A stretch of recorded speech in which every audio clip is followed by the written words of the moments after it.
ഈ ഒരു വീഡിയോയിലൂടെ ഞാൻ ഉദ്ദേശിക്കുന്നത് ഐഫോണിൻ്റെ ലേറ്റസ്റ്റ് സീരീസിലുള്ള ഐഫോൺ 15 പ്രോയും സാംസങ്ങിൻ്റെ ഹൈ എൻഡ് ഫോണായ S23 അൾട്രയും തമ്മിലുള്ള ഒരു കമ്പാരിസൺ ആണ്. ഈ രണ്ട് ഫോണുകളുടേതും വളരെ ഭംഗിയുള്ള ഡിസൈനുകളാണ്. S23യുടെ ഫ്രെയിം വരുന്നത് അലുമിനിയം മെറ്റീരിയലാണ്, അതേസമയം ഐഫോൺ 15 പ്രോയുടേത് ടൈറ്റാനിയം മെറ്റീരിയലാണ്. രണ്ട് ഫോണിൻ്റെയും വെയിറ്റ് കമ്പയർ ചെയ്യുമ്പോൾ S23 അൾട്ര ഹെവി ആയിട്ടുള്ള ഒരു ഫോണാണ്. അതേസമയം ഐഫോൺ 15 പ്രോയ്ക്ക് അത്യാവശ്യം നല്ല വെയിറ്റ് കുറവ് S23യെ അപേക്ഷിച്ച് തോന്നുന്നുണ്ട്. ഡിസ്പ്ലേയുടെ ക്വാളിറ്റിയും ടച്ച് എക്സ്പീരിയൻസും ഒക്കെ രണ്ട് ഫോണിലേതും മികച്ചത് തന്നെയാണ്. സ്ക്രീൻ സൈസ് കൂടുതലായതുകൊണ്ട് മൂവിയും വീഡിയോയും ഒക്കെ വാച്ച് ചെയ്യാൻ ഏറ്റവും ബെറ്റർ S23 അൾട്ര ആണ്. എന്നാൽ കയ്യിൽ പിടിച്ച് ഫോട്ടോ എടുക്കുന്നതിനും കൊണ്ടു നടക്കുന്നതിനുമൊക്കെ കംഫർട്ടബിൾ ചെറിയ സൈസിലുള്ള ഐഫോൺ 15 പ്രോ ആണ്. ഇനി ചാർജിങ്ങിനെ കുറിച്ച് പറയുകയാണെങ്കിൽ ഫാസ്റ്റായിട്ട് ചാർജ് ആകുന്നത് S23 അൾട്ര ആണ്. അതേസമയം ഐഫോൺ 15 പ്രോ കൂടുതൽ സമയം ചാർജിങ്ങിനായി എടുക്കും. എന്നാൽ ബാറ്ററി ബാക്കപ്പ് കൂടുതൽ നേരം കിട്ടുന്നത് ഐഫോൺ 15 പ്രോയ്ക്കാണ്. അതുപോലെ ഈ രണ്ട് ഫോണുകളും വയർലെസ് ചാർജിങ് സപ്പോർട്ട് ചെയ്യുന്നുണ്ട്. രണ്ട് ഫോണിലും C ടൈപ്പ് ചാർജിങ് പോർട്ടാണ് വരുന്നത്.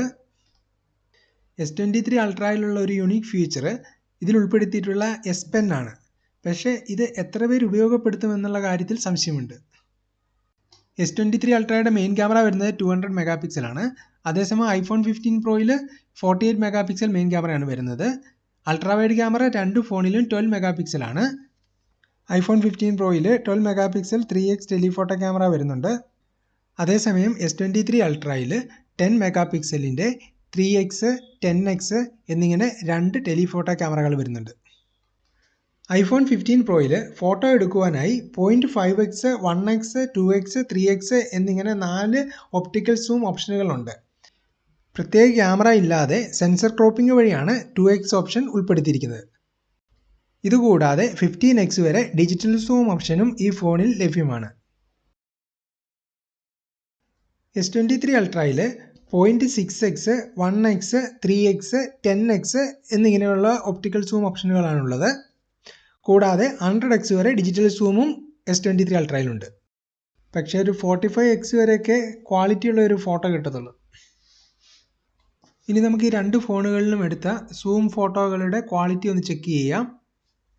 ഈ ഫോട്ടോകളൊക്കെ ഒപ്റ്റിക്കൽ സൂം ഓപ്ഷനിൽ എടുത്തതാണ്.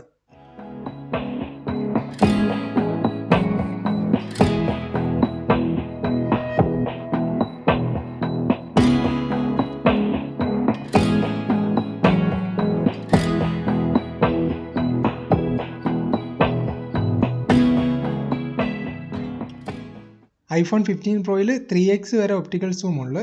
അതേസമയം S23 അൾട്രയിൽ ഒരു 10x ഒപ്റ്റിക്കൽ സൂം ഓപ്ഷൻ കൂടിയുണ്ട്. എങ്കിലും ഐഫോൺ 15 പ്രോയിലെ 15x വരെയുള്ള ഡിജിറ്റൽ സൂം വഴി മികച്ച ഫോട്ടോസ് കിട്ടുന്നുണ്ട്. അതുപോലെ തന്നെ ഐഫോൺ 15 പ്രോയിൽ എടുക്കുന്ന വീഡിയോകൾക്ക് മികച്ച ക്വാളിറ്റി കിട്ടുന്നുണ്ട്. ഐഫോൺ 15 പ്രോയിൽ വീഡിയോ എടുക്കുമ്പോൾ 9x വരെയുള്ള ഡിജിറ്റൽ സൂമിംഗ് സാധ്യമാകുമ്പോൾ S23 അൾട്രയിൽ ഇത് 20x വരെയാണ്. S23 അൾട്രയിൽ എടുക്കുന്ന വീഡിയോകൾക്കും അത്യാവശ്യം നല്ല ക്വാളിറ്റി കിട്ടുന്നുണ്ട്. ഇത് ഐഫോൺ 15 പ്രോയിൽ എടുത്തൊരു വീഡിയോ ആണ്. ഇത് നമുക്ക് സൂം ചെയ്ത് നോക്കാം.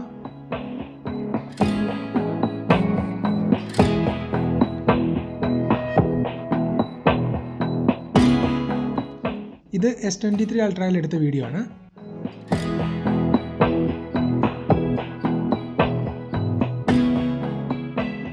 അടുത്തതായി നമുക്ക് ഐഫോൺ 15 പ്രോയിലും S23 അൾട്രയിലും എടുക്കുന്ന മാക്രോ ഫോട്ടോസ് എങ്ങനെയുണ്ടെന്ന് കമ്പയർ ചെയ്ത് നോക്കാം.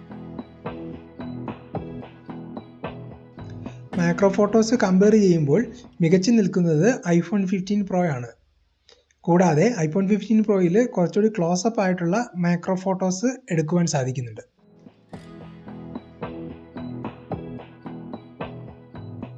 ഇനി നമുക്ക് ഐഫോൺ 15 പ്രോയിലും S23 അൾട്രയിലും എടുത്ത കുറച്ച് നൈറ്റ് ഫോട്ടോസും വീഡിയോസും കണ്ടു നോക്കാം.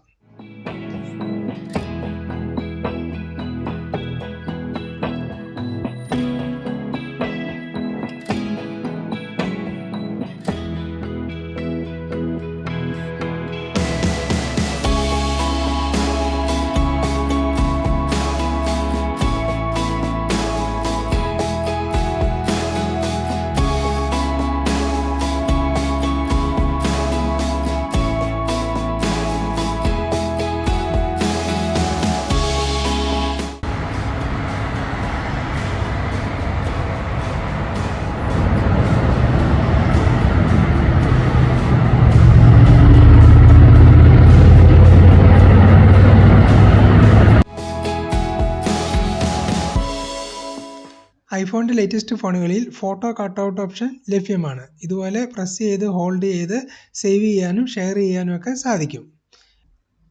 S23 അൾട്രയിലും ഇതുപോലെ ഒബ്ജക്റ്റുകളെ പ്രസ് ചെയ്ത് കട്ടൗട്ട് ചെയ്ത് സെപ്പറേറ്റ് ചെയ്യാവുന്നതാണ്. അതോടൊപ്പം മാനുവലി ഡ്രോ ചെയ്ത് നമുക്ക് ഓരോ ഒബ്ജക്റ്റിനെ സെലക്ട് ചെയ്തും സേവ് ചെയ്യാനും ഷെയർ ചെയ്യാനും സാധ്യമാണ്. ഇതുകൂടാതെ ഗാലറിയിലുള്ള ഫോട്ടോകളിൽ നിന്നും ഒബ്ജക്റ്റുകളെ സെലക്ട് ചെയ്ത് എറേസ് ചെയ്ത് മാറ്റുവാനുള്ള ഓപ്ഷൻ S23 അൾട്രയിലുണ്ട്.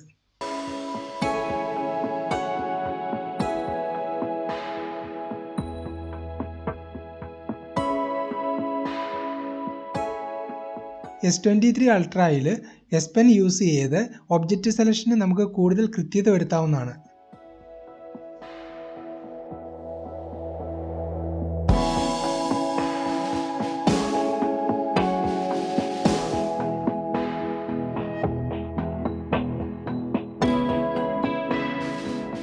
ഈ രണ്ട് ഫോണുകൾക്കും ഫീച്ചറുകളിൽ തമ്മിൽ ചെറിയ വ്യത്യാസമുണ്ടെങ്കിലും മാർക്കറ്റിലുള്ള മറ്റ് ബ്രാൻഡുകളുടെ ഹൈ എൻഡ് ഫോണുകളെ അപേക്ഷിച്ച് ഈ രണ്ട് ഫോണുകളും മികച്ചത് തന്നെയാണ്.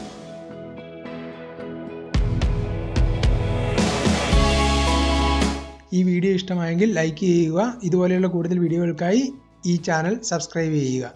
Thank you for watching.